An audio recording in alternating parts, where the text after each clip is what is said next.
네, 날선 토크 3시에 썰전 라이브 시작합니다. 말 많던 검수완박. 오늘 오전에 박병석 국회의장이 중재안을 냈고 여야 모두 의원총회를 열고 이 중재안을 따르기로 했습니다. 중재안의 핵심 내용을 보면요. 검찰이 수사할 수 있었던 6대 범죄 중에 부패와 경제 2개만 남기고 수사권은 없애는 거고요. 그리고 나중에 한국형 FBI를 만들 때까지는 수사권을 한시적으로 놔두는 겁니다. 이 부분 오늘 조목조목 한번 짚어보도록 하겠습니다. 오늘 패널은 김성애 싱크아이 소장 그리고 김근식 경남대 교수가 나와 있습니다. 네, 뉴스 설계에서는 어떤 뉴스를 썰어봅니까? 오늘 국민의힘 경기지사 후보로 김은혜 의원이 최종적으로 선택이 됐습니다. 자, 반면에 유승민 전 의원, 초선 김은혜 의원에게 패배를 했는데 향후 그 정치적인 미래나 활로에 대해서 자세하게 이야기를 좀 해보겠습니다. 네, 오늘 썰전 라이브 인터뷰에서는 네, 가평 계곡 살인 사건처럼 보험금을 노린 수상한 사건이 다시 떠오르고 있습니다. 이른바 쑥떡 사건인데 관련된 얘기를 전문가와 함께 짚어보겠습니다. 네, 썰전 라이브 본격적으로 시작합니다.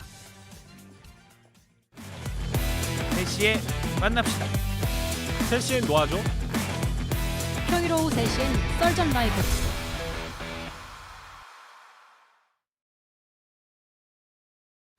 네, 날선 토크 3시에 썰전 라이브. 오늘 패널은 김성회 싱크아이 소장 그리고 김근식 경남대 교수가 나와 있습니다.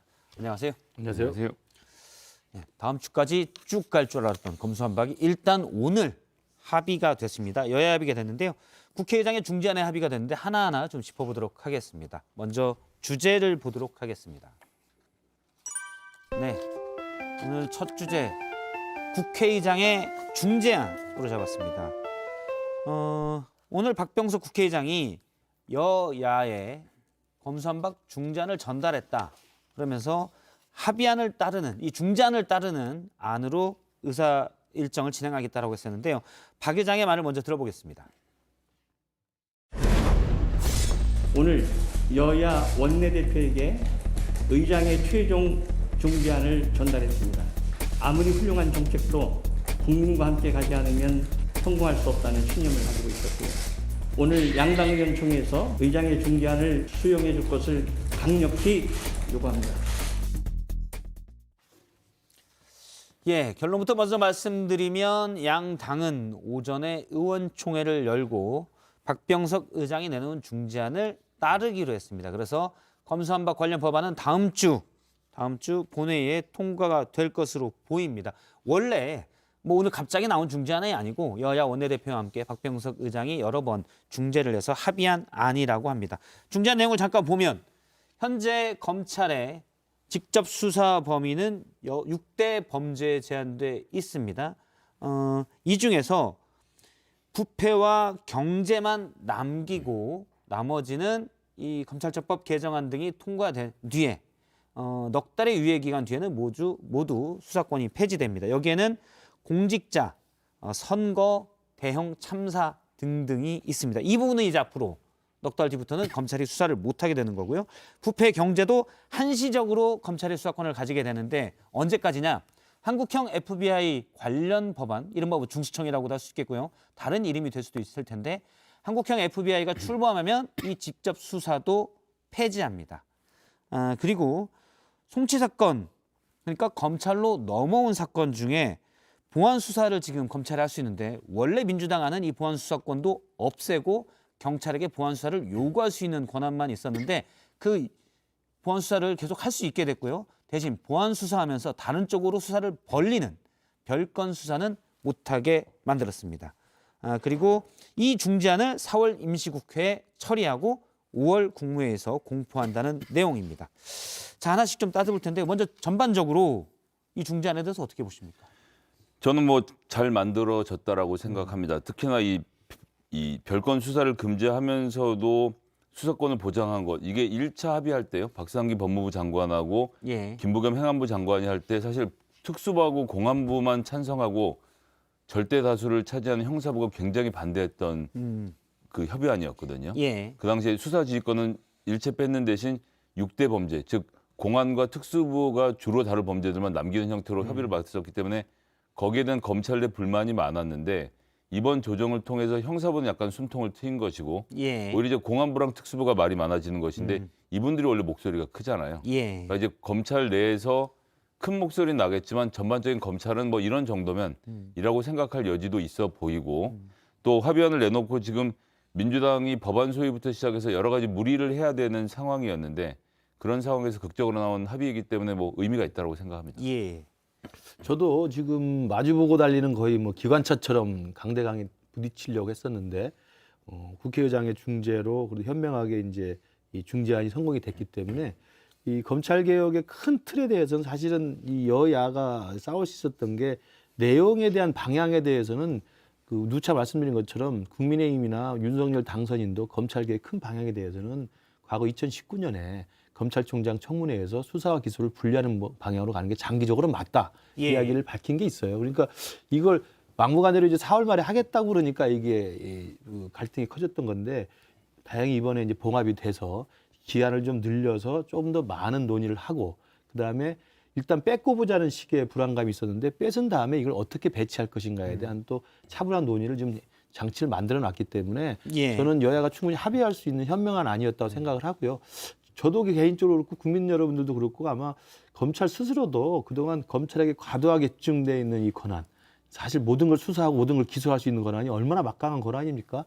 이제 그 권한을 사실은 이 문재인 정부 내내 검찰 개혁이라는 이름으로 해서 검경 수사권 조정도 해놓고 수사권을 많이 줄여놨거든요. 직접 예. 수사권을. 이 부분을 이제 마지막 최종의 검찰 개혁을 이제 앞두고 이 검수완박이라는 논란이 있었기 때문에 저는 민주당은 민주당도 조금 한 걸음 좀 중단하면서 좀 숨을 고르고 국민의힘은 국민의힘도 검찰 개혁이라는 큰 국민의 뜻에 좀 경청하면서 이 장치를 좀 만들어 보려고 하는 것이어서 저는 아주 좋은 결실을 맺었다고 좋은 생각합니다. 결실이다. 예. 일단 핵심만 보도록 하겠습니다. 다시 한번 박병석 의장의 중재안을 좀 제작진은 화면에 띄워주시겠습니까? 예, 지금과 과연 뭐가 달라지냐라고 보면 다시 한번 저 보겠습니다. 직접 수사가 6대 범죄인데 이 중에 2개만 부패와 경제만 남겨놓고 없어지는 게 일단 첫 번째 달라지는 거고요. 그다음에 달라지는 거는 한국형 FBI, 이른바 중수청이 출범하면 이 나머지 2개도 직접 수사를 폐지한다는 건데 요건 이제 중수청 설치 법안이랄지 관련 법이 별도로 통과돼야 됩니다. 그래서 이거는 현재로서는 미정이 되는 거예요. 그래서 민주당 의총에서는 날짜를 못 박아야 되지 않겠느냐 이런 얘기도 나왔던 부분입니다. 그런데 제가 눈에 띄는 건 6대 범죄 중에 부패 경제만 일단 남겨놓는데 공직이 빠지잖아요. 공직자가.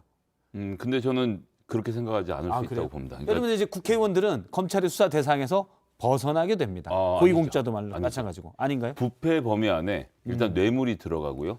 거기에 해당되면 다 들어가는 예, 거죠. 그럼요. 또 중요하게는 직권남용이 부패에 들어갑니다. 예, 그렇기 때문에 직권남용과 뇌물 2가지면 정치인들이나 소위 말하는 행정부 공무원들이 저지르는 범죄는 거의 다 포괄이 된다. 뇌물은 이제 제일 많은 비중이 뇌물이니까요. 그렇죠. 그런 부분들이 이제 들어갈 수가 있고요. 네, 그렇기 때문에 이 2개만 있어도 검찰이 충분히 수사를 할 수 있는 상태고 자꾸 이제 경찰의 수사 역량에 대해서 의심을 하는 분들이 예. 계신데 지금 예를 들어서 다른 것이 내려간다라고 하면요. 선거범죄나 공직자범죄가 경찰로 넘어간다라고 하면 수사권 조정에서 마무리를 짓는 것은 경찰의 퍼포먼스에 달린 거 아닙니까? 예. 그런데 그럼 지금부터 시작해서 1년 동안 아마 경찰 역사상 최대 열심히 일을 하는 기간이 될 거라고 감히 좀 말씀드려보겠습니다. 예. 저도 그 부패 범죄와 경제 범죄만 남겨놓는 것은 의미가 있는 게 6대 중대 수사권 빼오는 과정에서도 뭐 검경 수사권 조정 가지고 논란이 있었습니다만 검찰이 그동안 그걸 남겨놨던 유일한 그 근거는 뭐냐면 그동안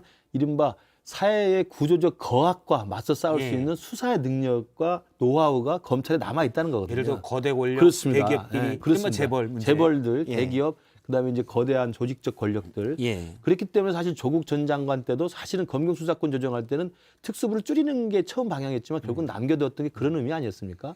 그러니까 거악과 맞서서 싸우고 거악을 척결한다는 국민적 공감대 그리고 그 노하우와 능력이 수십 년 동안 검찰에 있다라는 걸 우리가 존중하는 의미에서 예. 부패와 경제만 떼어내도 말씀하신 것처럼 부패 안에는 뇌물이 제일 크기 들어가니까. 때문에 그다음에 경제는 이제 당연히 재벌들을 겨냥할 수 있는 것이기 때문에 그 2개를 일단 유예 기간을 가지고 검찰이 직접 수사를 한다는 것이어서 크게 그 뭐 검찰 쪽에서도 손해 볼 게 없을 것 같고 예. 그다음에 정치인들도 아마 뭐 크게 반가워하지는 않을 거라고 생각합니다.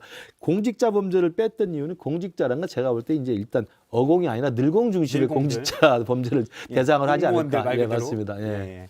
알겠습니다. 예, 지금 장교랑 부사관 사이로 좀 비교해 볼 수 있겠는데 군대에 가면 장교들이 부대를 운영하는 것 같지만 실제적으로 부사관들이 부사관들이. 상사님들이 다 하시는 거잖아요.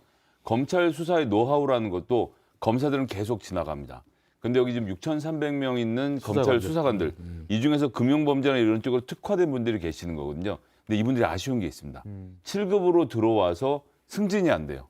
왜냐하면 조금 올라가려고 그러면 5급으로 들어온 검사들이 검찰청의 위에 높은 자리를 다 차지하고 있거든요. 그런데 수사청이 만들어지게 되면 이 판도가 완전히 달라집니다. 즉 수사청에 가면 7급으로 들어온 수사관들이 국장까지 승진할 수 있는 결이 열리는 거예요. 예. 그렇기 때문에 전 이 전문 인력들이 수사청이 만들어지면 이쪽으로 대거 넘어가게 될 것이고 자연스럽게 그러면 이 훌륭한 노하우를 바탕으로 한 수사 인력들이 여전히 수사청에서 일을 할 것이기 때문에 검사님들이 지금 걱정하시는 부분들은 크게 무리 없이 저는 이전이 가능하다고 봅니다. 수사 인력들이 수사 노하우가 쌓여진 수사관들이 그 6,300명 오히려 전문 수사청에서 본인의 능력 발휘를 할 수 있다라는 말씀이시군요. 능력 발휘도 할 수 있고 승진도 할 수 있는 길이 열리기 때문에 지금보다 더 열심히 일을 할 수밖에 없는 구조가 되겠죠. 알겠습니다. 일단 여야가 모두 오늘 의원총회를 열고 중재안을 수용한다고 발표를 했는데요. 여당의 입장, 야당의 입장 차례로 듣고 오겠습니다. 더불어민주당은 국회의장께서 중재안으로 제시한 것에 대해 수용하기로 결정을 했습니다. 그리고 중재안에 좀 부족한 것들은 향후 우리가 보완해 가겠다라고 최종적인 결론을 내렸습니다. 이제 5월 3일 있는 국무회의에 최종적으로 이송되어서 의결될 것으로 이렇게 보고 있습니다. 의장의 중재안은 사실 의장과 양당 원내대표가 서너 차례 회동을 통해서 합의한 안입니다.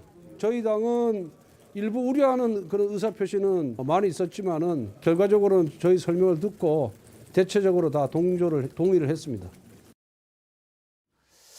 예. 앞서 이제 6대 범죄에서 2대 범죄로 검찰의 직접 수사가 줄어드는 범위에 대해서는 얘기를 했고요. 다른 부분 지금 여야는 모두 다 따르겠다. 그래서 다음 주에 본회의를 열고 통과시키겠다고 했습니다. 쟁점이 또 남아있는 쟁점이 이 부분이 있습니다. 다시 한번 중재안을 좀 화면에 띄워주시겠습니까? 예. 자, 한국형 두 번째 줄이에요. 한국형 FBI 출범하면 직접 수사를 폐지한다라고 했는데 여기에는 이제 특위를 만들어서 민주당이 7명, 그다음에 야당이 6명을 해서 여기서 만들어서 6개월 안에 안을 만들고 이 안을 1년 안에 해서 수사기관을 만든다 이건데요. 이것도 법안 발의이기 때문에 윤석열 대통령 때 발의되면 거부권을 행사하면 이것도 물 건너가는 거 아닙니까?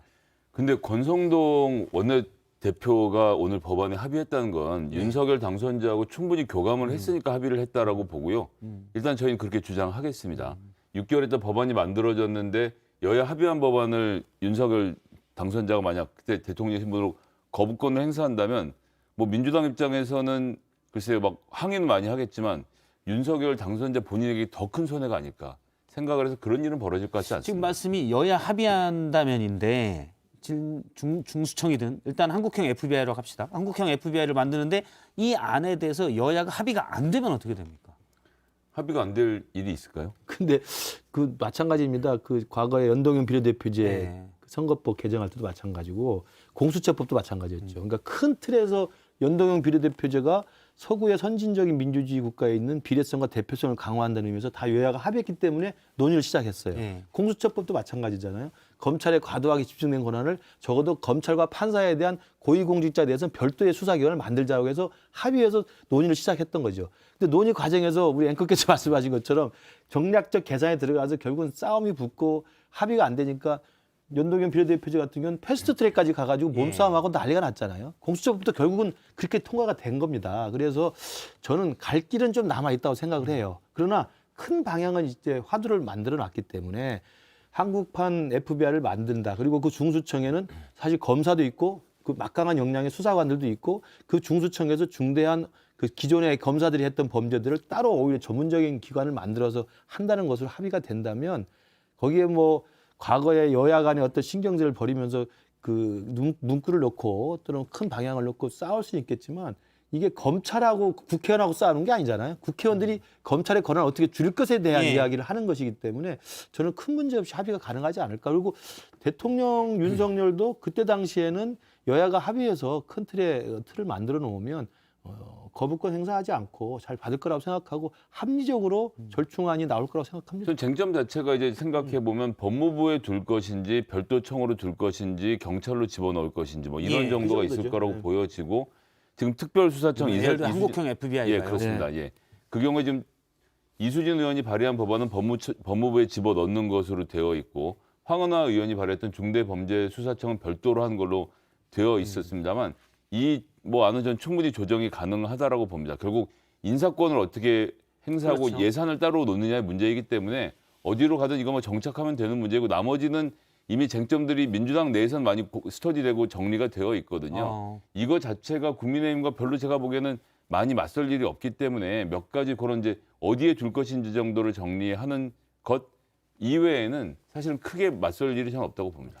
공수처도 마찬가지였죠. 그래서 공수처장 추천위원회까지는 우리 그때 야당이 다 합의해서 논의를 했었던 것이고요. 그러나 이제 그 막판에 가서 이제 서로 합의가 안 돼가지고 공수처법이 통과가 된 건데 그래놓고 그 공수처도 사실은 만들어 놓고 보니까 지금 졸속이라는 거, 역량이 부족하다는 평가가 많이 나오잖아요. 그렇기 때문에 그걸 반면교사로 삼아서 지금 1년 6개월의 시간을 벌어놨지 않습니까? 사법개혁특위가 이제 국회에서 6개월 활동을 하고 6개월 안에 입법을 하고 그다음에 입법 조치가 되면 1년 안에 기관을 만들어내는 것이니까 사실 시간은 어떻게 보면 굉장히 촉박합니다.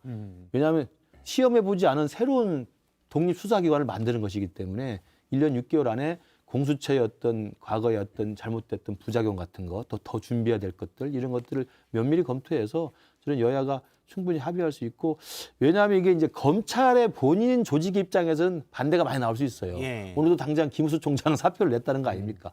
그럼 검찰이라는 독립적인 조직의 어떤 이기주 입장에서는 반대를 할 수 있지만 여야는 정치인들이기 때문에 정치인들이 검찰 개혁의 어떤 큰 방향성에 동의를 하는 선이라면 그런 검찰의 어떤 이의제기나 문제점 지적들을 잘 반영해서 1년 6개월 안에 합의를 할 수 있지 않을까. 일단 기대를 말씀하신 대로 김우수 검찰총장이 오늘 사의를 밝혔습니다. 네. 원래 사표를 냈다가 문재인 대통령이 면담 뒤에 사표를 반려하면서 다시 일하게 됐는데 일단 뭐 중재안 이 부분에 대해서는 민주당이 검수한 박이 잠시 유예된 거다.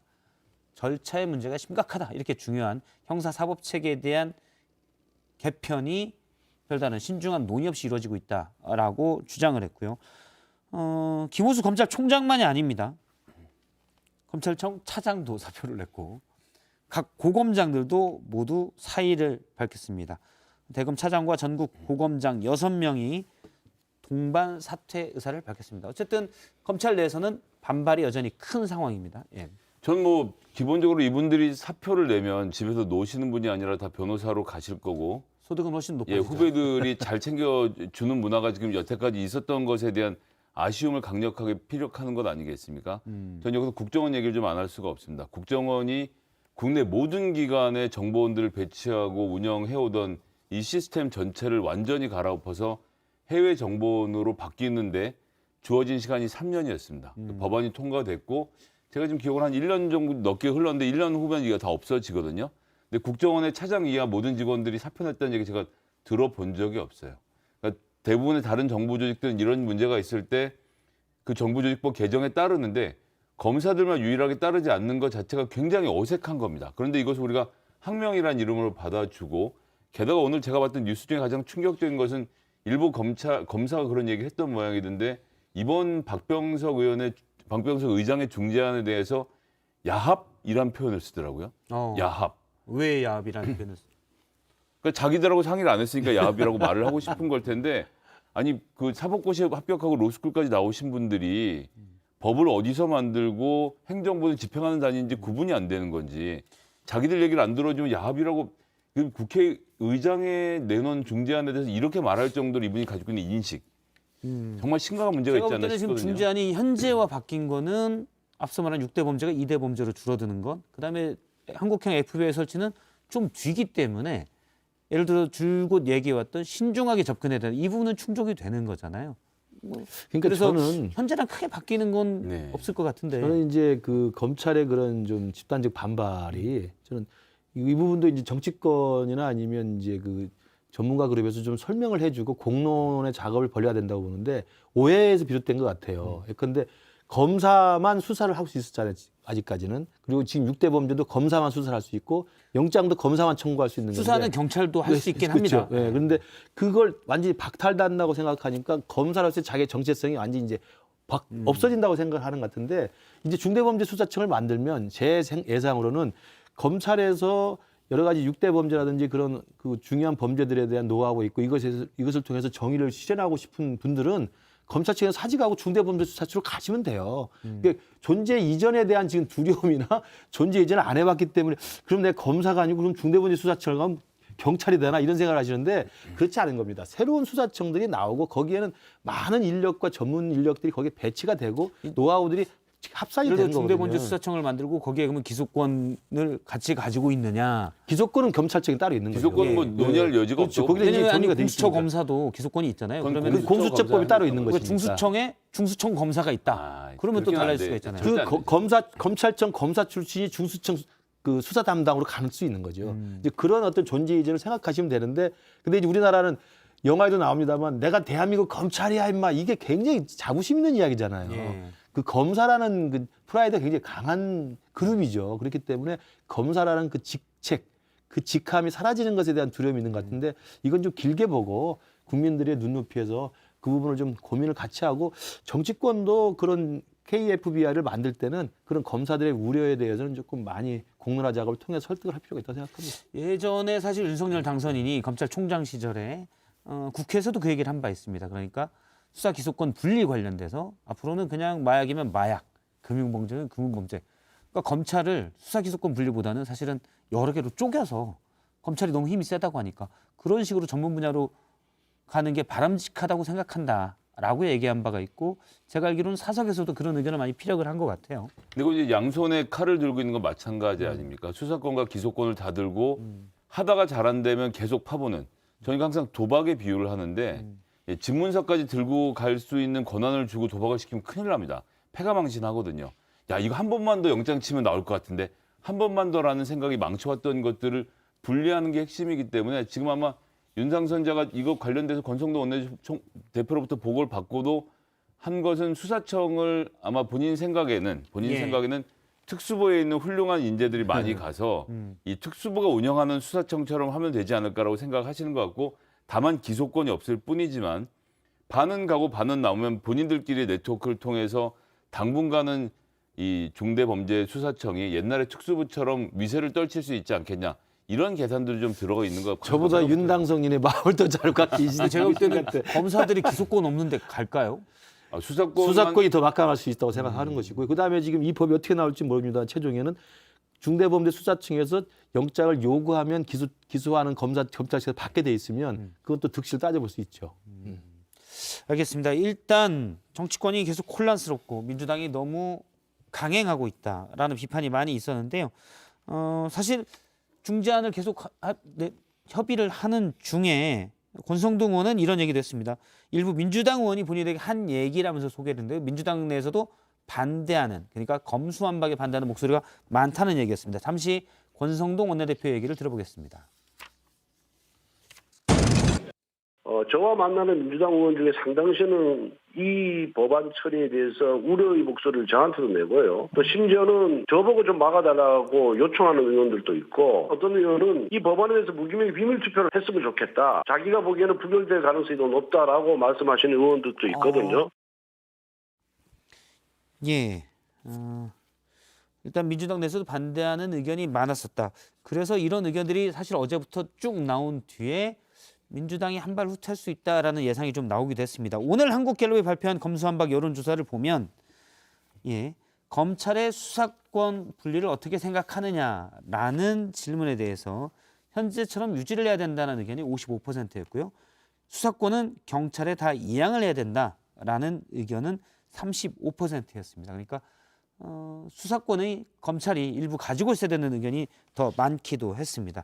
사실 이런 부분들이 민주당에서도 좀 내부적으로 부담이 됐을 것 같아요. 중재안을 수용한 게. 예, 그렇습니다. 중재안 수용 전에 이제 법적인 절차를 여러 가지를 거쳤어야 됐는데 민영배 의원 탈당해서 이 안건조정소위원회를 구성해서 통과시키는 과정은 또 박검원 법사위원장을 설득을 해야 되는 일이 예. 있었고요.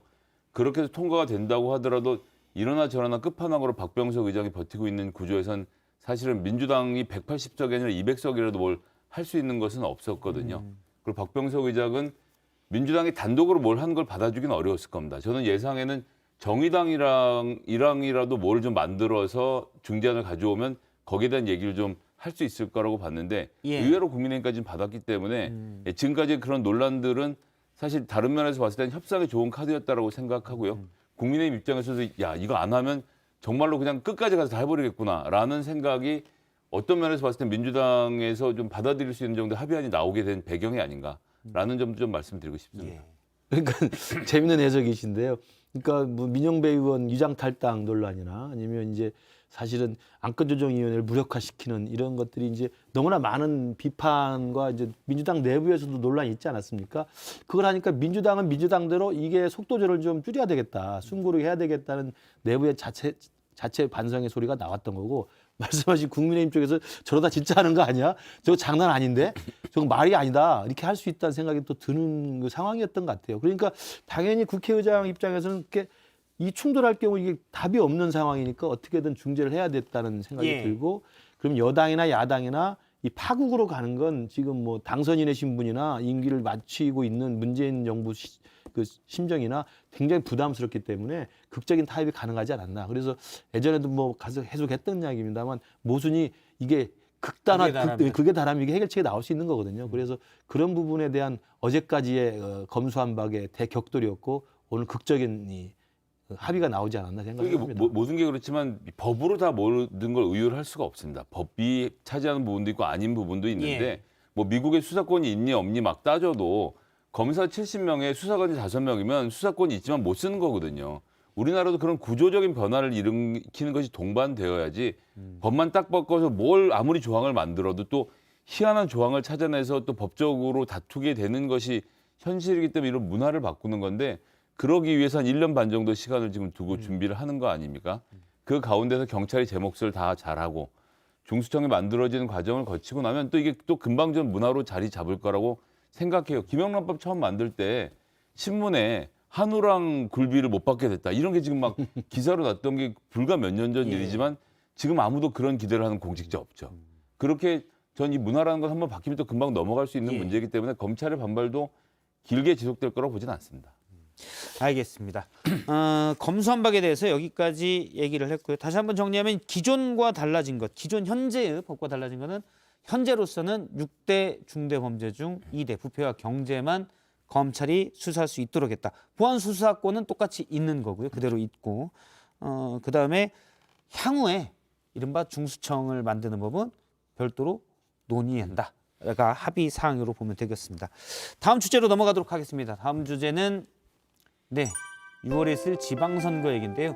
김은혜의 이변으로 잡았습니다. 제가 이변에 물음표를 붙인 이유가 있는데 초선 의원인 김은혜 의원이 오늘 국민의힘 경기지사 후보 경선에서 대선 주자였던 유승민 후보를 꺾었습니다. 이변이라고 하면 이변인데 또 안쪽에서는 미리 김은혜 의원이 더 유리하다 그런 얘기도 많았기 때문에 또 이변이 아닌 이변일 수도 있고요.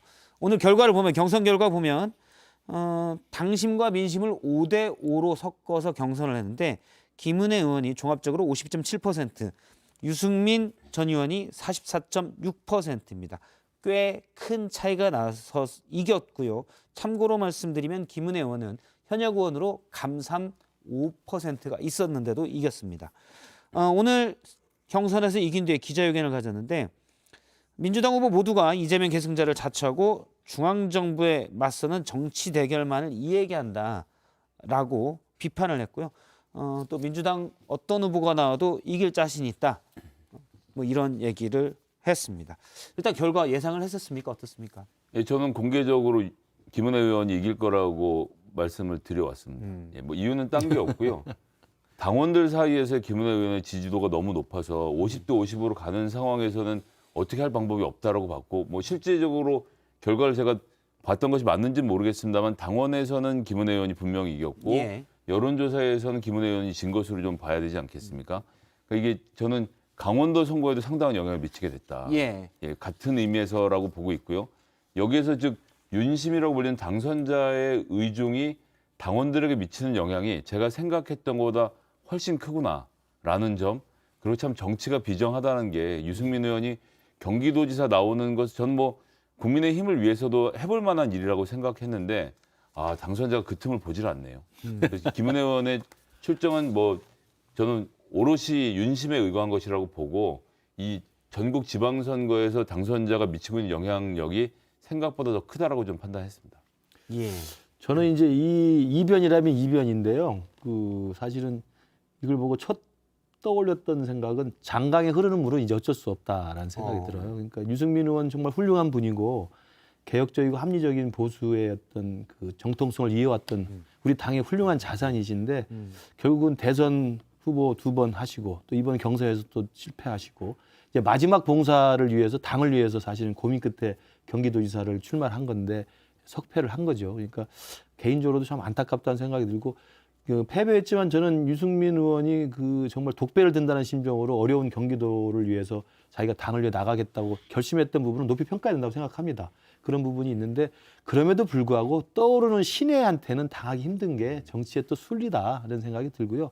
그게 우선이고 두 번째로 이제 우리 김성애 소장이 말씀하신 것처럼 윤심이 과연 작동했느냐의 문제는 저는 그 당원들 사이에 공감대나 이심전심으로 윤심이 저는 작동했다고 봅니다. 왜냐하면 윤석열 정부가 지금 출범 곧 해야 됩니다. 해야 되는데 바로 한 달 뒤에 선거가 있단 말입니다. 그 선거에서 그러면 윤석열 대통령과 호흡이 맞는 윤석열 대통령을 잘 아는 사람들이 지방 권력을 좀 가져와야 윤석열 정부가 잘 출발할 수 있지 않겠느냐. 이런 윤석열 정부가 잘 되기를 바라는 당원들의 이심전심이 윤심으로 이렇게 자연스럽게 모여진 것이라고 보고요. 제가 지금 당협위원장을 저도 하고 있어서 압니다만 예전처럼 전화해가지고 오다 때리는 건 불가능합니다. 그래서 경기도의 우리 국민의힘 당협위원장 전부가 김은혜 의원을 지지했다 하더라도 그게 당협위원장의 오다에 의한 과거 같은 당심의 작동은 아닐 것이고 제 생각에는 그 당원들의 이심전심이 그런 광범위한 어떤 정서들을 만들어내지 않았나 싶습니다. 그렇기도 하지만 지금 35개 지역위원장이 있고 한 지역위원장당 잘 아시겠지만 500명 정도는 보통 이게 연락이 되고 충분히 소통이 되거든요. 그렇죠. 이렇게 치면 15,000명인데 경기도의 권리당원이 그러니까 책임당원이라고 하죠. 12만 명이거든요. 10%가 넘는 숫자는 좀 조직적으로 움직인 걸 포함해서 그리고 이제 말씀하셨던 대로 윤 당선자를 위해서 누가 더 나올 것인가를 판단을 저는 당원들이 하셨다고 보는데 민주당 입장에서는 상당히 한숨을 내려놓는 계기가 되는 겁니다. 그럼 요즘 유승민 의원이 가지는 가장 큰 장점은 경제에 대해서 알고 중도층에 강력하게 어필한다는 것이거든요.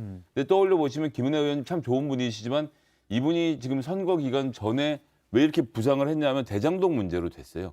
대장동 스페셜리스트이고 약간 이제 저격수로서 역할이 있는데 경기도지사 선거에서 대장동 저격수는 글쎄요. 제가 생각하기에는 상대방이 없는데 어디다 대고 공격을 하겠습니까? 이게 별로 효과를 보지 못할 것이고 오히려 유승민 의원이 펼치는 도정이 훨씬 더 중도층들에게는 안정적으로 다가가는 점을 고려를 하면 민주당으로서는 다음 카드를 좀 준비할 수 있는 시간도 벌었고 여유도 생긴 게 아닌가 이렇게 생각합니다. 예. 그러면 지금 말씀하신 대로 민주당이 유승민 후보보다는 김은혜 후보가 나와서 땡큐다. 저는 개인적으로 관측하기엔 그래도 땡큐 김성애 소장님의 개인적 의견이지만 개인적 의견입니다. 땡큐다라고 하셨는데 최근 발표된 여론조사를 보겠습니다. 물론 민주당은 경기도 후보의 확정을 30일 날 합니다. 30일 날에서 시간이 좀 남아 있는데 현재 여론조사상으로는 김동연 전 부총리, 김동연 후보가 좀 앞서가고 있어서 여러 여론조사에서 김동연 후보와 김은혜 후보의 비교된 걸 보겠습니다. 지금 보고 계시는 자료는 리얼미터가 조사한 자료인데요. 오차 범위 내에서 박빙이다라고 볼 수가 있습니다. 만 18세 이상 812명을 대상으로 지난 18일과 19일 시행한 조사입니다. 자, 현재로서는 뭐 여론조사에서는 경선을 후보를 뽑을 때는 당연히 당심도 5, 민심도 5가 들어가지만 최종 본선에서는 민심으로 뽑는 거 아니겠습니까? 근데 민심 여론조사에서는 사실상 지금 나오는 거는 김은혜 후보가 김동연 후보와 오차 범위 내에서 박빙입니다. 다른 유승민 후보는 사실 오차 범위긴 하지만 좀 더 밀렸었고요. 예, 여기서 좀 중요한 포인트는 또 뭐냐면 김동연 후보가 사실 이제 민주당으로 들어온 지 얼마 안 되는 나름 신인이지 않습니까? 그런데 경선 구도가 김동연 후보에게 굉장히 불리하게 짜졌어요. 50대 50 그렇죠. 권리당원을 가지고 들어가고 4명이서 결어서 결승전까지 치러야 되는 예. 상황입니다. 이 모든 게 불리하게 작용을 하는데 제가 뭐 어떤 후보 편을 들 생각은 없습니다. 김동연 후보 입장에서 봤을 때는 아주 잘 받은 아닙니다. 즉 예선에서 이기고 1대1 대결에서 만약에 김동연 후보가 승리를 한다면 민주당 권리당원들이 보기에는 잘 싸웠네. 우리 당의 룰대로 해서 잘 싸워서 후보가 됐네라고 하면 지금 나오고 있는 이 양자 가상 대결은 민주당의 진짜 지지층들이 확 결집한 상황이 아닌데 이 어려움을 뚫고 만약에 김동연 후보가 성공을 하게 된다면 민주당 내에서 아 진짜 잘하는 후보네라는 그 마음을 얻게 되면 저는 여론조사 결과 확 달라질 거라고 봅니다. 그러니까 그런 결선까지 이벤트가 가다 보면 그렇죠. 바람을 좀 더 탈 거다. 지지층이 또 결집할 수 있다. 그런 이벤트가 남으면서 민주당 권리당원들이 김동연 후보로 결집되는 그림이 만들어지는 것, 그러니까 승부를 나름대로 던진 건데요. 누가 이길지는 정말 잘 모르겠습니다. 그러니까 우리 김 소장님은 이제 가장 낙관적인 시나리오를 결합시켜놓은 거죠. 민주당 입장에서 낙관적인 시나리오. 왜냐하면 이제 김은혜 후보가 된 것도 민주당 입장에서 낙관적으로 해석을 한 겁니다. 왜냐하면 그것도 말이 맞아요. 유승민 후보가 갖는 정책적 전문성이나 그다음에 중량감, 비중 이런 걸 보면 김동연 후보랑 붙었을 때 밀리지 않는다는 게 있는데 이제 김은혜 후보는 초선이고 그다음에 이제 갑자기 떠오른 신예이기 때문에 물론 다크호스긴 합니다만 이제 그런 면에서 이제 오히려 민주당한테는 해볼 만하다고 평가할 수 있는 거고요. 예. 그러나 거기에 대한 조금 반론을 이제 재밌게 좀 제기를 하면 떠오르는 힘이나 이 추격하는 쪽의 추세라는 게 훨씬 더 막강한 상승력을 갖는 건 다 아시지 않습니까? 네. 정치권이라는 건 쫓기는 사람은 결국 쫓아가는 사람한테 밀리게 돼 있습니다. 그런 의미에서 이제 김은혜 의원의 이 추진력과 상승력이 만만치 않다는 거고요. 그다음에 이제 민주당 내 속사정도 김동연 후보가 이 룰을 따라서 50대 50으로 했음에도 불구하고 결선 투표가 거쳐서 되면 시너지는 확실하게 보일 수가 있죠.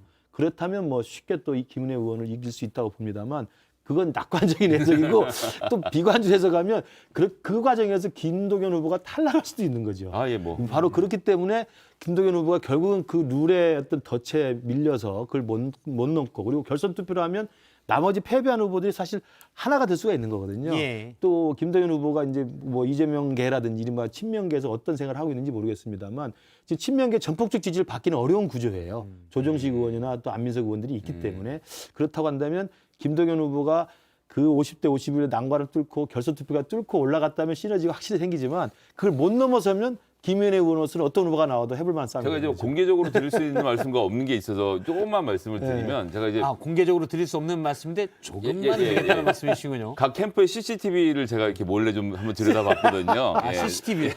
그 불법 아닙니까? 예, 몰래 조금만 들여다봤는데 예, 김동연 캠프가 생각보다 좀 알차더라고요.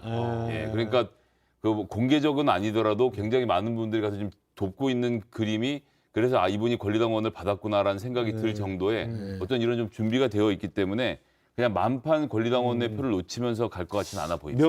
명심이 들어가 있다는 말씀. 뭐 이제 들어간지까지 잘 모르겠지만 제가 알기로는 캠프에 예전에 이재명 고문 측 사람들이 가 있다는 얘기를 지금 CCTV라는 표현으로 하고 있는데 그 얘기죠? 뭐 비슷한 얘기인 것 같습니다. 예, 그렇기 때문에 명심이 거기에 들어가 있다.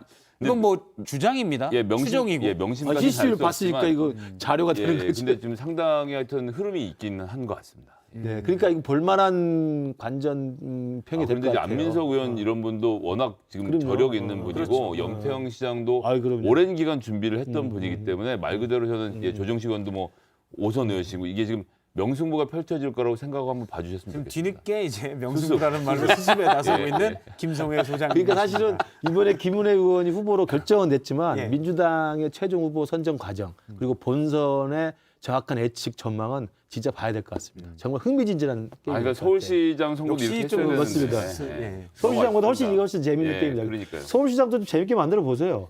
뭐 제가 능력이 없어서. 예. 일단 뭐 그런 부분은 있는 것 같아요. 지금은 여론조사상은 김동연 후보가 앞서가 있는 모양새지만 김은혜 후보를 볼 경우 사실은 조직이 움직이면 다르잖아요. 그렇죠. 김동연 후보 측에 물론 뭐 이재명 고문과 좀 친한 사람들이 가 있다 손 치더라도 안민석 후보나 조정식, 염태영 후보가 조직이 또 있는 분들이니까 승부는 예측할 수 없다. 그럼요. 예. 저도 수습에 나서는 걸로. 그 말씀이시죠? 예. 네, 그렇습니다. 제 얘기가 아닙니다. 예. 중재에 나선 것 같아요. 네. 뭐 뚜껑은 다 열어봐야 하는 그런 모습입니다. 자, 유승민 전 의원 사실 저도 인터뷰를 몇 번 했었는데 네. 중량감 있고 대선 주자, 특히 중도층의 지지가 높았던 보수 의원인데요. 경선에서 초선 의원에게 지면서 정치적 타격이 클 것 같아요. 그렇습니다. 저도 유승민 의원을 개인적으로 잘 알고 존경합니다만 참 안타깝고 그러나 이제 정치라는 것은 또 받아들이는 게 또 숙명인 것이니까 또 깊은 고민을 좀 해야 될 때가 되지 않나 싶고요. 저 개인적인 바람은 아쉽고 안타깝다. 그러나 아까 말씀드린 장강에 흐르는 도도한 물결은 어쩔 수 없다라는 생각을 해야 된다라는 말씀을 감히 드리고요. 그러면 아름다운 정리와 마무리를 위해서 하나만 제가 진언을 드리면 유승민 의원 보고 계실지 모르겠습니다만 이번에 깨끗하게 졌습니다만 김은혜 후보의 선거를 위해서 자기 선거인양 열심히 뛰어주는 모습을 보여주면 저는 정말 보기 좋은 모습이 될 것 같습니다. 과연 유승민이 그렇게 받아들일지는 모르겠습니다만. 경기 은퇴 여부 뭐 이런 것과 상관없이. 오히려 이 경기도지사 선거는 본선 게임이 지금 이야기 나눈 것처럼 알 수 없는 게임이거든요. 그리고 사실 아직까지는 국민의힘이 불리한 구도입니다. 그리고 또 김은혜 의원이 사실 초선에 아직은 그 중량감이 부족하다고 한다면 그 부족한 부분을 유승민 의원이 자기 선거처럼 열심히 뛰어가면서 메꿔주고 살신성의 자세를 보이고 선당후사의 모습을 보인다면 저는 또 모릅니다. 정치라는 것은 꺼진 불도 다시 볼 수 있는 것이고 꺼진 불인 줄 알았더니 다시 살아난 경우가 많지 않습니까? 최선을 다해서 준비하면 언젠가 또 때가 올 수 있기 때문에 저는 고민이 크겠지만 그런 결단을 내려주시기 바랍니다.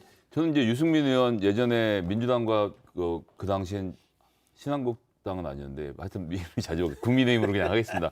국민의힘이 이제 사회적경제위원회가 양쪽 당이 같이 논의하던 시절에 유승민 의원은 한 1년 가까이 옆에서 좀 지켜볼 기회가 있었는데 토론회 시작 20분 전에 꼭 오셔서 자료집 다 읽어보시고 토론회 남아 계시는 등 정말 정책에 대해서는 진심이었던 분이라서 제가 굉장히 상대당이었지만 존경하는 의원님이셨는데 수도권으로 진출이 지금보다 5년만 빨랐으면 이 국민의힘 전체 판도를 바꿔놓을 수 있는 분이셨는데 그 시기를 놓친 거 너무나 아쉽고 그런데 선거는 또 어쨌든 승패가 있는 것 아닙니까?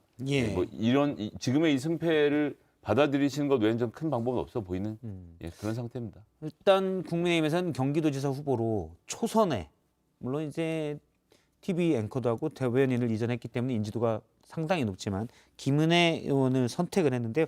어떻게 보면 이제 바람. 김은혜 의원이 그냥 나왔으면 예를 들어서 민주당의 다선 의원 또는 김동연 전 부총리에 비해서는 중량감이 떨어질 수가 있는데 유승민 후보를 이기고 왔기 때문에 이 바람들이 또 어떻게 불지 이런 것들은 좀 모르겠습니다. 그렇죠. 그 바람이 불면서 분당 갑에서 또 이제 보궐선거 열리게 되지 않습니까? 덩달아서 열리게 되는데 지금 그렇게 되면 분당 갑을 또 김병관 의원이 다시 치고 들어오는 상황이 된단 말이죠. 그래서 자기 바로 발밑에서는 민주당 의원이 또 우세를 보이면서 선거가 치러지는 이 그림도 사실 좀 부담이 많이 될 것 같고요. 승부가 그리고 어쨌거나 전국 선거에서 결국 경기도가 굉장히 어느 쪽이 이겼냐를 판별하게 하는 중요한 선거를 좀 떠오르고 있지 않나 이렇게 생각이 되네요. 저는 그 지난 그 6월에 그 서울시장 보궐선거 때 똑같은 케이스였다고 보는데 오세훈 시장이 당내 경선에서도 나경원 의원이 앞서갔었거든요. 오세훈 시장이 앞서가지 못했는데 나경원 의원을 꺾습니다. 꺾고 국민의힘의 후보가 된다면 또 바깥에서는 안철수라는 또 막강한 후보를 또 꺾고 그러니까 꺾으면서 그 결집의 세를 모아서 상승세를 계속 꾸준히 올라가면서 결국은 서울시장을 거머쥐게 되거든요. 저는 그 김은혜 의원이 지금 첫 번째 지금 파란을 일으키면서 유승민 후보를 꺾었기 때문에 이 다음에 아까 제가 말씀드렸지만 유승민 의원이 사신성의 자세를 좀 열심히 도와준다면 저쪽에 김동연 후보가 나오든 누가 나오든 해볼 만한 싸움이다. 저는 그렇게 좀 기대를 해봅니다. 제가 볼 때는 날짜가 하필 오늘이어가지고 오늘 검수완박 중재안이라는 큰 뉴스가 있어서 김은혜 의원의 유승민 상승세해가지고 꺾겠다. 요 뉴스가 먹혔어요. 아니 줄었어요. 그게 좀 바람이 좀 덜 부는 꾸준하고서는 상당히 괜찮은. 오늘 충분히 이야기를 많이 해준 것 같습니다. 그렇죠. 그런 분이 좀 영향을 좀 있을 것 같습니다. 다음은 오늘 정치권에 쏟아진 말들을 살펴보겠습니다. 강정 아나운서의 썰픽입니다. 네, 썰픽입니다. 3위부터 보시죠. 취임식에 4만 1,000명. 윤석열 대통령 취임준비위원회가 오늘 취임식 계획을 발표했습니다. 이번 취임식 총 초청 규모를 4만 1,000명으로 확정하였습니다. 당초 방역 지침에 따라 훨씬 적은 규모를 구상하였지만 4월 18일부터 사회적 거리 두기가 해제돼서 실행됨에 따라 총 4만 1,000명으로 확정지었습니다. 취임식 참여를 신청한 국민에 대한 추첨은 25일에 진행되고요. 결과는 29일 인수위 공식 홈페이지에 공지될 예정입니다. 2위 보시죠.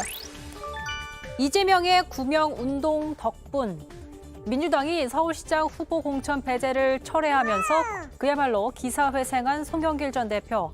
이 배경에 이재명 상임고문의 역할이 컸다는 보도가 나왔습니다. 컷오프 결정이 나온 19일 밤부터 20일 새벽까지 이재명 상임고문이 비대위원들에게 장문의 메시지를 보내거나 직접 전화를 걸어서 송영길 경선 참여의 필요성을 강하게 설득했다는 건데요. 이에 대해서 민주당 한 관계자는 공천 룰이 달라진 것과 이재명 상임고문과는 전혀 무관하다고 했습니다. 하지만 일각에선 당내 계파 갈등에 불씨가 될 거란 관측도 나오고 있습니다. 마지막으로 1위 볼까요? 문정부 마지막 친서 교환. 문재인 대통령의 퇴임을 앞두고 남북 정상이 친서를 교환했습니다. 이번 남북 정상의 친서 교환은 깊은 신뢰 속에서 이루어진 것으로 문재인 정부의 마지막 친서 교환이 앞으로 남북 관계 발전에 밑거름이 될 것으로 기대합니다. 청와대와 북한 조선중앙통신은 두 정상이 앞으로 한반도 평화와 통일에 대한 노력을 기울이는 데 공감했다는 내용을 소개했습니다. 일단 인수위 측은 매우 긍정적이라면서 북한이 새 정부에서 듣길 바라는 내용도 제법 있는 것 같다라고 했습니다. 국민의힘은 비핵화 선언이 먼저라고 지적했는데요. 친서 공개가 윤석열 정부의 대북 기조에 어떤 영향을 미칠지도 지켜봐야겠습니다. 여러분이 픽한 오늘의 썰 무엇인가요? 네, 강정 아나운서가 세 가지 뉴스를 소개를 했는데요. 하나씩 골라서 좀 듣겠습니다. 이제 김성현 소장님은 저 이재명의 구명운동 덕분 골랐습니다. 이 아니고 송영길의 능력과 선대위의 무능력의 결합입니다. 이렇게 말씀드리겠습니다.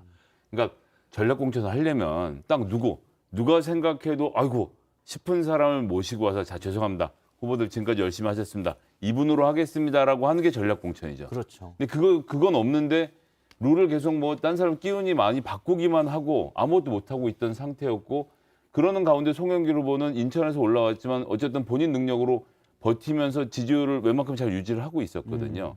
그러니까 차라리 빨리 경선 룰을 만들어서 국민 경선을 해버렸으면 오히려 그림이 좋았을 텐데 경기도가 착착 진행되는 거에 비해서 서울 너무 아쉬워요. 그래서 이건 뭐 송영길 이재명 고문이 무슨 구명 운동을 했는지 안 했는지 잘 알 수도 없고 일단 부인이 되어 있는 상태니까요. 이것의 영향이라기보다는 민심이 결국 송영길을 끼워서 선거를 해라라고 명령했다고 봅니다. 그럼 뭐 사실 선대위에서 말씀하신 대로 누가 봐도 전략 공천일 만한 분을 모셔온 다음에 공천을 그러니까요. 예. 김석애 소장님 같은 분을 전략 공천을 하면 될 텐데. 저는 지명도가 0.1도 없기 때문에 아니, 방송에 왜 0.1도 없습니까? 일단 이제 썰전 라이브 열심히 하겠습니다. 아니, 뭐 서울시장에 나가신다면 저희가 또 놔드릴 용의도 있긴 한데. 알겠습니다. 붙여주십시오. 저는 1번 문재인 정부 마지막 친서 교환을 택했는데요.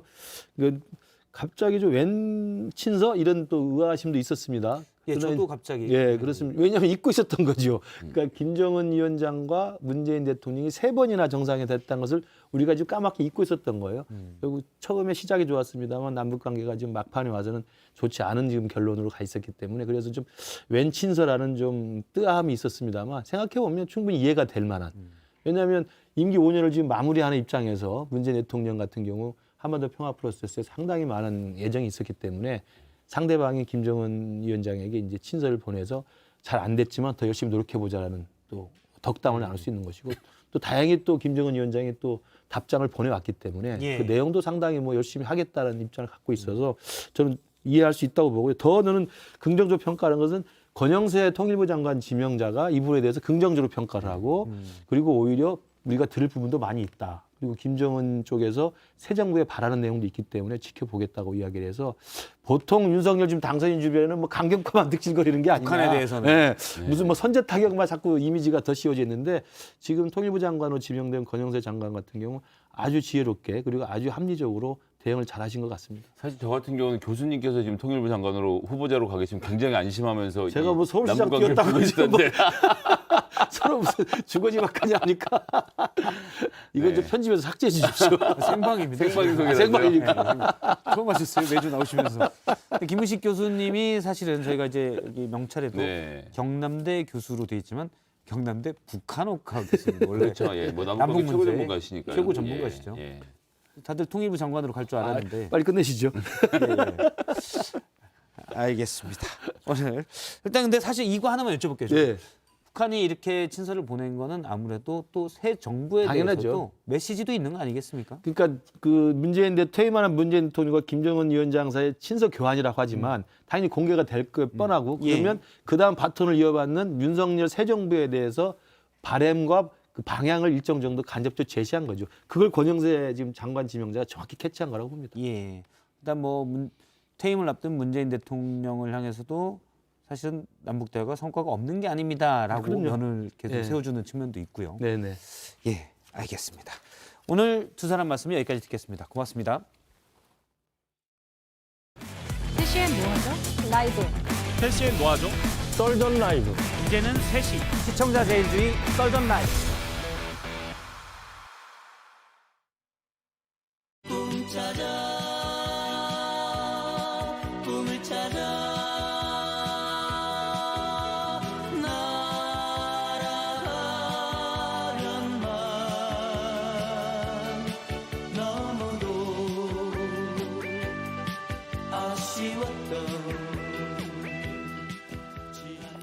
네, 오늘은 지구의 날입니다. 4시에든 지구에서 제일 재미있는 뉴스가 되고 싶은 뉴스 썰기입니다. 가보죠. 네, 오늘 준비한 자료 보겠습니다. 바로 그걸 아십니까? 경기도의 국도나 지방도를 다니다 보면 무슨 창고같이 이렇게 딱 생긴 그런 건물들이 굉장히 많습니다. 네. 그게 뭔지 아십니까? 개발을 앞둔 알바끼일까요? 아니요. 그게 아니라 오늘 퀴즈 아카데미 하는 거 공장 장학 퀴즈. 총량제. 자, 유승민 온 더 블럭. 같은 뉴스네요. 요즘 좀 논란이 됐던 예능 프로 연상되는 키워드이기도 한데 유승민 전 의원이 출연한 건 아닐 테고 역시나 경기지사 국민의힘 경선 얘기겠죠?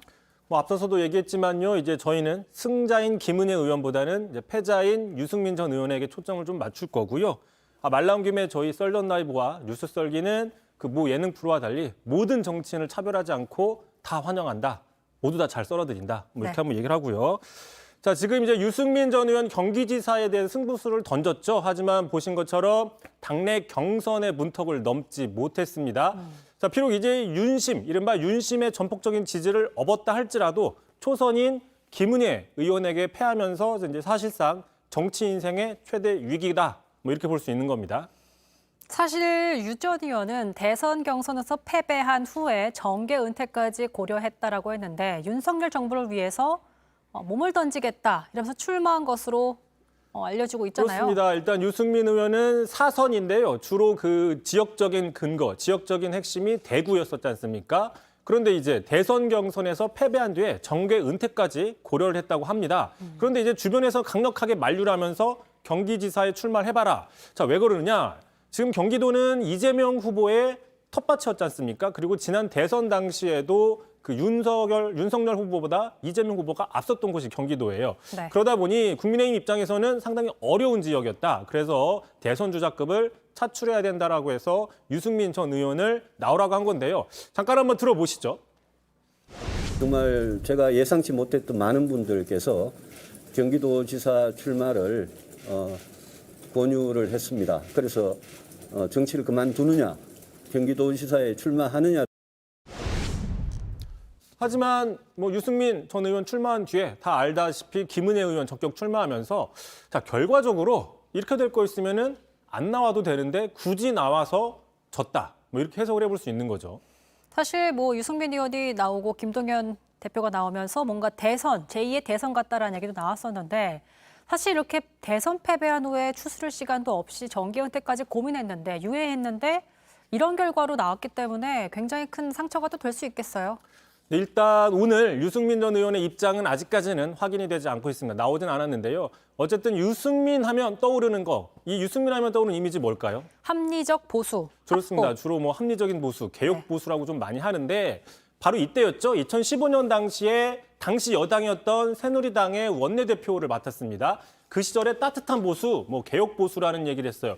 그 2015년 국회 교섭단체 연설이 지금도 회자가 되는 명연설로 얘기가 되고 있었죠. 그러면서 이제 차기 보수 주자로서 주목을 받기 시작합니다.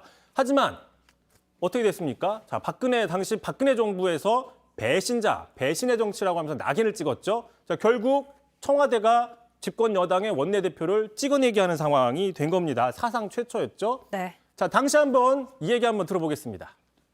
당선된 후에 신뢰를 어기는 배신의 정치는 결국 패권주의와 줄세우기 정치를 양산하는 것으로 반드시 선거에서 국민들께서 심판을 해 주셔야 할 것입니다. 자, 하지만 들어보신 것과는 달리 국민 심판은 유승민 전 의원이 아니라 당시에 본인이 받았죠. 자, 박근혜 정부에서 탄압받으면서 차기 대선 주자로 성장했지만 정작 그 이후에는 글쎄요, 좀 약간 내리막길을 보여주고 있는. 그렇습니다. 이게 아이러니한 점인데요. 자, 박근혜 정부에서 탄압받는 이미지를 쌓으면서 정치적인 자산을 쌓았단 말이죠. 하지만 그 이후에 국정농단 탄핵 사건 이후에 자, 유승민 전 의원의 그 이미지가 좀 희석이 되면서 같이 정치적인 하락세를 겪었다라고 분석을 해볼 수 있습니다. 실제로 새누리당 탈당, 바른정당, 바른미래당 탈당, 합당, 복당 이런 과정들을 여러 번 거치면서 자, 보수정당 내에서 세력을 확장하는 데 좀 한계에 직면했다라는 분석이 있을 수 있고요. 자, 2017년 대선에 나가서 낙선했었죠. 그리고 지난해 당내 경선에서 또 낙선을 했었죠. 홍준표 후보에 밀려서 3등을 했습니다. 그리고 이번에 광역단체장 당내 경선에서 낙선을 하면서 좀 정치적인 하향적인 흐름을 보이고 있다. 이렇게 분석을 해볼 수 있습니다. 자, 유승민 전 의원은 근데 다른 대선 주자와 좀 다른 스타일입니다. 저도 인터뷰를 하면서 느낀 건데 형님 리더십, 승부사 같은 이미지와는 좀 멀고 좀 뭐랄까요. 소위 선비 같은 그런 이미지인데. 잘 보십니다. 주로 학자형, 선비형이라는 얘기를 많이 하고 있죠. 자, 디테일이 강하다, 스마트하다, 또 똑똑하다, 정책에 강하다. 주로 이런 이미지가 많이 있습니다. 자, 반대로 얘기하면은 그렇기 때문에 인간적인 매력이 조금 부족한 거 아니냐, 이런 얘기들이 많이 나왔었죠. 자, 특히 TV 토론에서는요, 상대의 그 약점을 효과적으로 파고드는 그런 공격력으로서 상당한 그 자신감과 면모를 보여줬어요. 이번에도 그런 모습이 보였는데 한번 보고 가시죠. 분당의 지역구 국회의원이시잖아요. 분당 1기 신도시의 평균 용적률이 얼마나 됩니까? 후보님 그 양수대교 가보셨습니까? 용적률 500%로 개발한 그 아파트들 한번 보셨습니까? 네, 지난 19일 있었던 경기도지사 토론 장면이었는데 뉴스 설계할 때 이제 이성대 기자가 저에게 자꾸 퀴즈를 내시잖아요. 전 당하곤 하는데. 아무튼 이거 보니까 대선 경선 때도 이런 공격을 좀 많이 했던 걸로도 기억을 합니다. 저는 퀴즈를 내도 인간적인 매력이 약하진 않죠. 예. 시청자분들께서 판단해 주시죠. 네, 어쨌든 간에 단답형 질문으로 상대의 그 약점을 효과적으로 파고드는 이런 장점을 보이고 있었는데요. 대표적으로 지난 대선 경선이었죠. 자, 유승민 당시 후보가 윤석열 당선인에게 청약통장 만들어 봤느냐라고 물어봤더니 집이 없어서 못 만들었다라고 하면서 이게 상당히 당시 논란이 됐었잖아요. 그 부동산 정책이 상당히 부실하다는 점을 부각시킨 질문이었던 건데 자, 또 한 번 당시에 또 유명했던 이른바 그 유명한 퀴즈식 문답이 있었어요. 한번 보고 가시죠. 제가 몇 명의 이름을 한번 물어보겠습니다. 혹시 아시는 분인지요? 천공 스승님 아십니까? 제가 알긴 하는데요. 예. 무슨 멘토니 하는 얘기는 알겠습니다. 그건 좀 과장. 지장 스님은 아십니까? 지장 스님은 전 모르겠습니다. 이병환이라는 사람 만나본 적 있습니까? 이병환. 이병환이요? 글쎄 저 뭐 하시는 분입니까? 아주 이상한 특정 부위에 그 침을 놓는 사람이라 그래요. 보시면 유퀴즈가 아니라 유승민 퀴즈. 할 수 있겠어요. 그것도 유퀴즈죠. 네. 줄여서. 네. 자, 결과론이지만 김은혜 후보가 이번에 이른바 윤심을 얻었다. 결국 진짜 윤심은 김은혜 의원에게 있었다라는 분석도 있는데 당시 TV 토론 장면 보면 윤심이 유지원 의원에겐 가기 쉽지 않았겠다라는 생각도 들기도 해요. 저런 장면들을 보면은 그렇겠죠. 당내 당심에 있어서는요. 자, 당시에 또 그래서 당시 이제 윤석열 당선인 측에서 이렇게 반박을 했었죠. 자, 당시 유승민 후보가 토론회를 역술인 퀴즈 대회로 만들고 윤 후보 흠집내기 하는 모습이 상당히 치졸하다. 뭐 이렇게 얘기를 했었고요. 자, 실제로 그 유승민 의원 같은 경우에 그런 퀴즈 내는 스타일로 많이 이제 좀 유명해지고 그러다 보니 퀴즈라는 말이 자주 따라 붙습니다. 제가 좀 이제 찾아봤더니 지난 2016년에 그 공천에서 탈락했을 때 이렇게 이제 국민의당, 당시 안철수 대표가 있던 국민의당에서 이런 논평을 냈어요. 새누리당의 합리적인 보수론자들이 설 자리는 정령 없는 것인가? 자, 이제 유승민 의원 공천 문제는 국민적인 퀴즈가 됐다. 뭐 이렇게 냈더라고요. 어쨌든 타 당에서도 합리적 보수라고 유 전 의원을 평가하고 있네요. 어쨌든 유 전 의원은 경선 패배를 계기로 보수 성향 정당에서 합리적 보수, 개혁 보수 이미지가 그 한계가 부딪힌 게 아닐까 싶은데 유승민 의원 같은 위치가 그런 위치를 가진 정치인이 다시 한번 나올 수 있을까요? 방금 전에 본 논평 2016년이죠. 지금 한 6년 전인데요. 자, 이 6년 전 논평. 자, 일단 이렇게 바꾸면요. 국민의힘의 합리적인 보수론자들이 설 자리는 없는 것인가? 자, 이제 유승민 의원 다시 등장할지는 국민적인 퀴즈가 됐다. 뭐 이렇게 좀 해봐도 뭐 유효하지 않을까라고 볼 수 있습니다. 자, 처음 키워드를 한번 돌아가 보겠습니다. 자, 유승민 온 더 블럭. 뭐 굳이 직역을 하자면 거리에 있는 유승민이라고 볼 수 있는 건데 그동안 유승민이라는 정치인이 보여줬던 합리적인 보수, 개혁 보수라는 것들이 어쨌든 지금으로서는 거리에서 길을 잃고 있다. 뭐 이렇게 분석을 해볼 수 있을 것 같습니다. 길을 잃었다. 자, 끝날 때까지 끝난 게 아니건 야구만 있는 게 아니라 정치도 그렇습니다. 유 전 의원의 향후 행보를 계속해서 좀 지켜봐야겠네요. 이성대 뉴스 10개 여기까지 하죠. 수고하셨습니다. 후회하고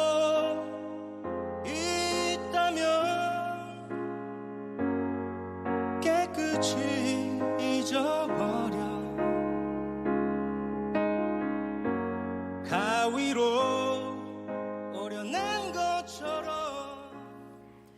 남편의 사망 보험금을 노린 계곡 살인 사건이 최근 이슈가 되면서 4년 전에 있었던 이른바 쑥떡 사망 사건도 재조명을 받고 있습니다. 오늘은 이 사건들에 대해서 이호영 변호사와 함께 좀 짚어보도록 하겠습니다. 안녕하세요. 네, 안녕하세요.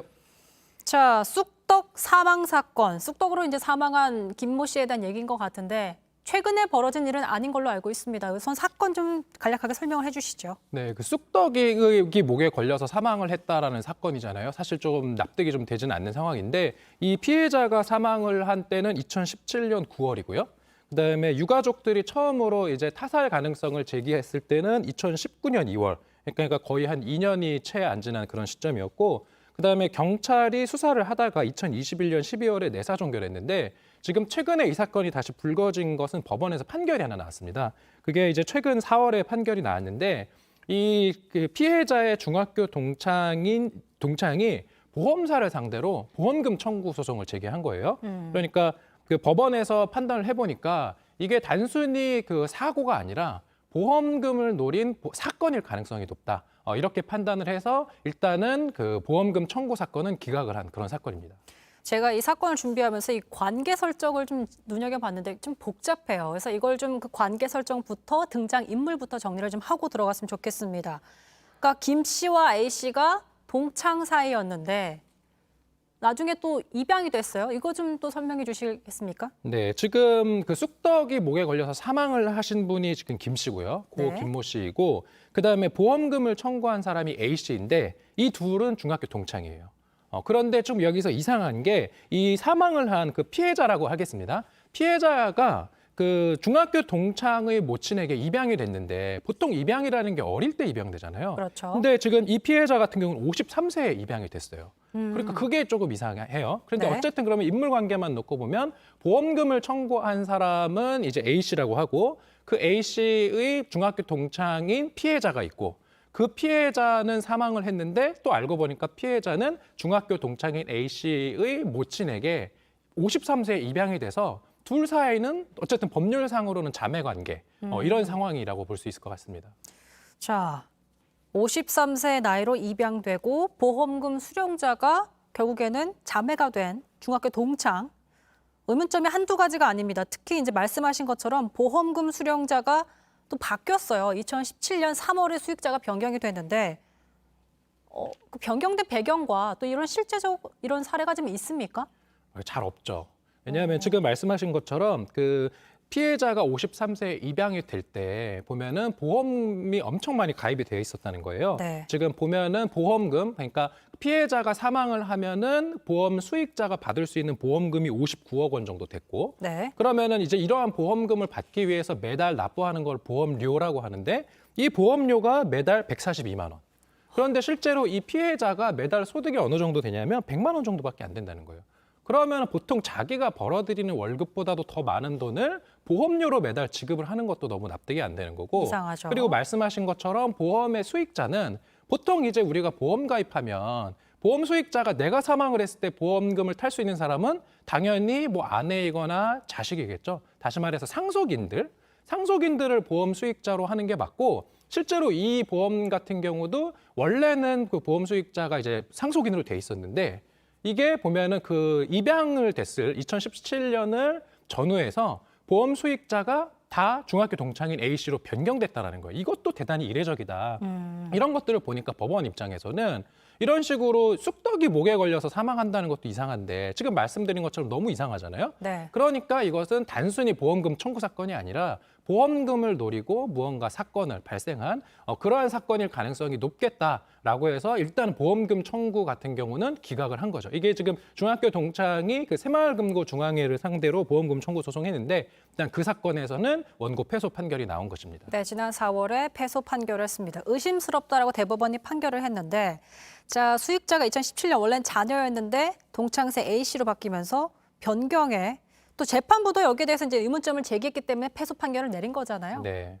재판부가 이제 뭐 이게 단순 보험금 청구 사건이라고 판단하지 못한 배경이 또 제가 말씀드린 것 말고도 또 있는 것이 네. 그 보험료를 또 대납을 했다는 거예요. 뭐냐면 보험료는 그 보험 가입자가 내는 게 원칙이잖아요. 그래서 여기 같은 경우는 사망한 이제 피해자가 내야 되는 건데, 이게 보면은 보험료를 또 언젠가부터는 이 보험금 청구한 A 씨가 보험료를 대납했다라는 것들.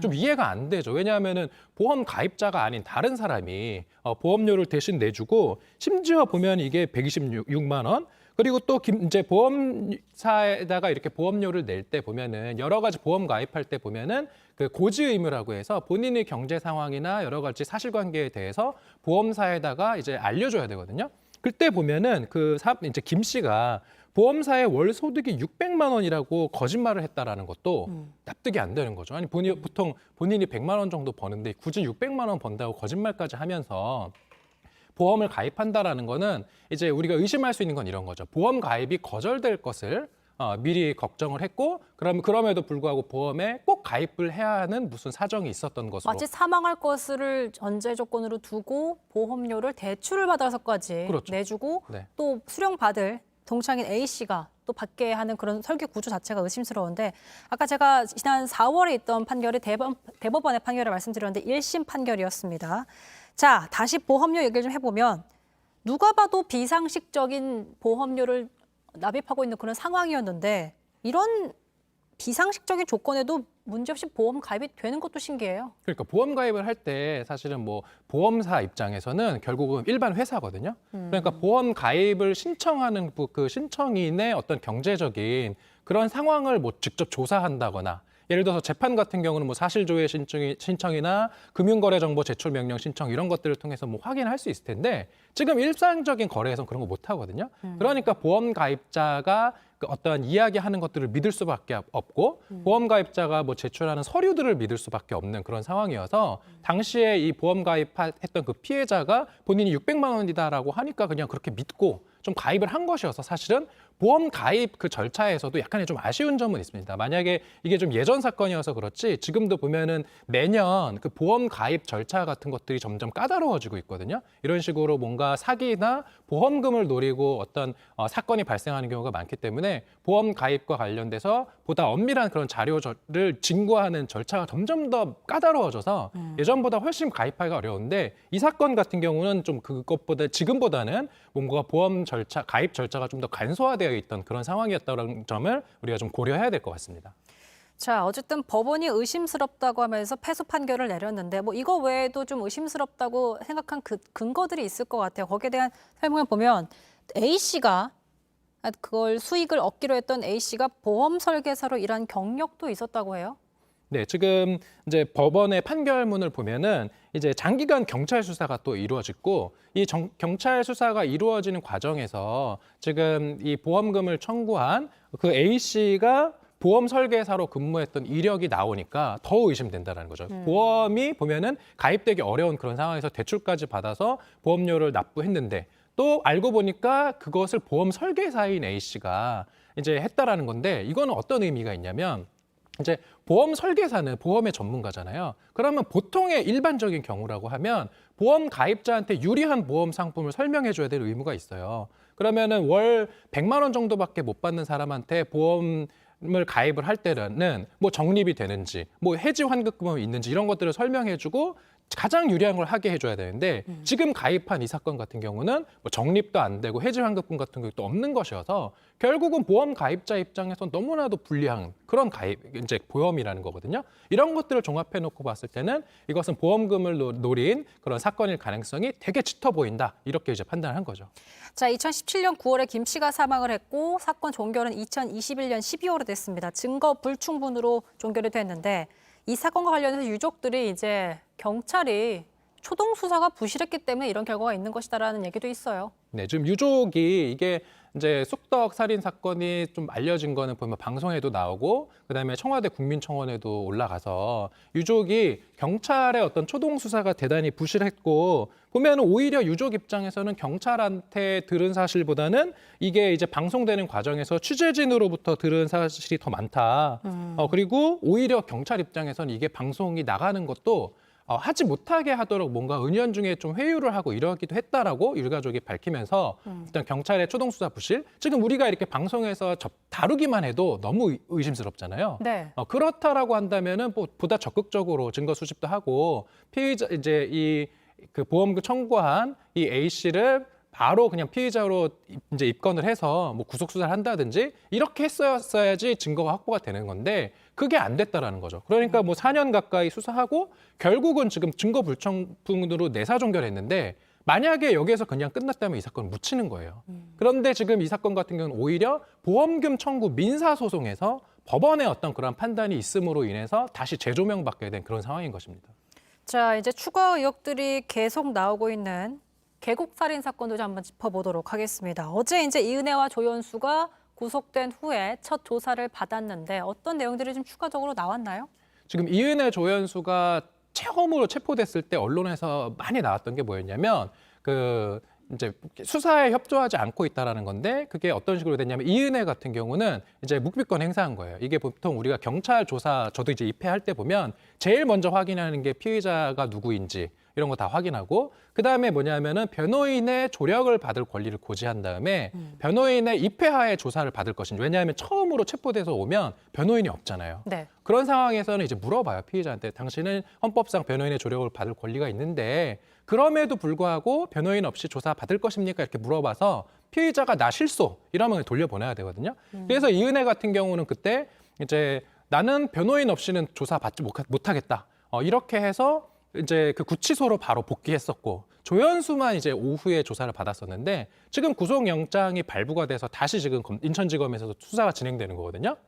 그러면 이제 그때와는 달라진 게 변호인이 선임됐잖아요. 그러면은 이제 변호인의 조력을 받을 권리를 빙자해서 조사를 거부할 이제 그런 상황은 아님에도 불구하고 이제 그 사건 조사에 협조적이지 않다. 지금 이렇게 지금 나오고 있습니다. 아직까지도 협조적이지 않다. 조연수는 그럼 지금 협조적으로 나오고 있다고 합니까?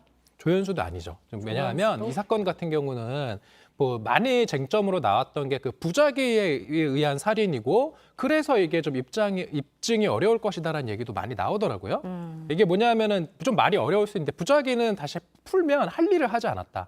뭔가 이런 의무가 있는 사람이 본인이 할 일을 하지 않는 경우 흔히 이야기하는 게 부작위의 살인으로 우리가 이제 그 형법 교과서에도 나오는 것들이 뭐냐면 이제 수영 선수인 삼촌이 조카가 물에 빠졌는데 구하지 않은 거. 그러면은 이건 당연히 삼촌이면 조카를 어떤 이제 구조할 의무가 당연히 있는 거고 수영 선수라는 거는 다시 말해서 구조할 능력이 충분한데도 하지 않아서 빠뜨려 죽게 하면은 이것이 바로 할 일을 하지 않은 부작위에 의한 살인죄가 되는 건데 이 사건 같은 경우는 사실 이은혜가 이렇게 같이 놀다가 남편이 우연히 빠진 거를 구하지 않은 사건이 아니거든요. 그래서 제가 봤을 때는 단순히 부작위에 의한 살인이라고 볼 것이 아니라 자기가 있어요. 뭐냐 하면은 물을 무서워하는 그 피해자 윤 씨인가요? 그 윤모 씨가 가만 내버려 두면 절대로 혼자 다이빙할 사람이 아니잖아요. 그렇죠. 그 사람이 물에 빠지게 사실은 여러 작업을 하고 뭐 오빠가 뛰어들지 않으면은 내가 구명조끼 입고 뛰어들까 이런 식으로 해서 윤 씨를 물에 뭐 손으로 밀지 않고 말로써 빠뜨린 거거든요. 심리적으로 몰아가는. 그렇죠. 그래서 뭐 가스라이팅이라는 말도 나오고, 그러니까 부작위가 아니라 여러 가지 자기 행위들이 있고 그러한 자기 행위의 결과 윤 씨가 물에 빠진 것을 구하지 않은 것이기 때문에 이것은 자기와 부작위가 혼재하는 그런 사건이고, 예를 들어서 그 이제 대법원 판례에도 보면은 우리가 보라매역 살인 사건이라고 있어요. 그 로스쿨생들이 형법 시간에 배우는 건데 그 호흡기에 의존해서 호흡기를 떼며 죽을 그런 환자가 있는데, 그러면은 그 이제 이 사건 보라매 병원 살인 사건 같은 경우는 그 환자의 아내가 비슷해요. 아내가 남편이 혼수 상태에 있는데 이제 호흡기를 떼달라고 하는 거야. 나는 치료비 감당할 수 없다. 호흡기 떼고 나는 퇴원하겠다. 이렇게 했더니 의사들이 회의를 해서 퇴원을 시켰어요. 그렇게 해서 이제 그 아내는 부작위에 의한 살인죄가 문제가 됐고, 퇴원에 협조한 의사들은 방조범으로 처벌이 된 케이스가 있는데, 네. 이 사건에서도 대법원이 뭐라고 했냐면 어떤 호흡기를 뗀 이후에 치료하지 않은 것은 부작위가 맞는데 그 이전의 일들이 있잖아요. 호흡기를 뗐잖아요. 네. 그러한 것들을 종합해 보면 이거는 부작위가 아니라 자귀다. 이렇게 어떤 판결을 한 사례들을 놓고 봤을 때 이은혜 살인 사건 같은 경우도 충분히 이건 자기에 의한 살인으로 의율할 수 있고, 아마도 수사기관에서 죄명을 이제 물론 지금 살인방조 보험사기 특별법 이렇게 죄명을 잡아놓고 혐의를 부작위에 의한 살인으로 보고 있다고 하는데 혐의를 자기로 바꿀 수 있는 거 충분히 가능해 보입니다. 부작위와 자기에 대한 설명을 좀 들어봤습니다. 알겠습니다. 앞으로 두 사건 어떻게 좀 결말이 지어질지는 저희가 좀 시간을 두고 지켜봐야 되는 문제이기 때문에 지켜보도록 하죠. 지금까지 이호영 변호사와 함께했습니다. 고맙습니다. 네, 오늘 썰전 라이브 여기까지입니다. 계속해서 정치부 회의가 이어지고요. 저는 다음 주 월요일에 다시 찾아뵙겠습니다. 시청해주신 여러분 고맙습니다.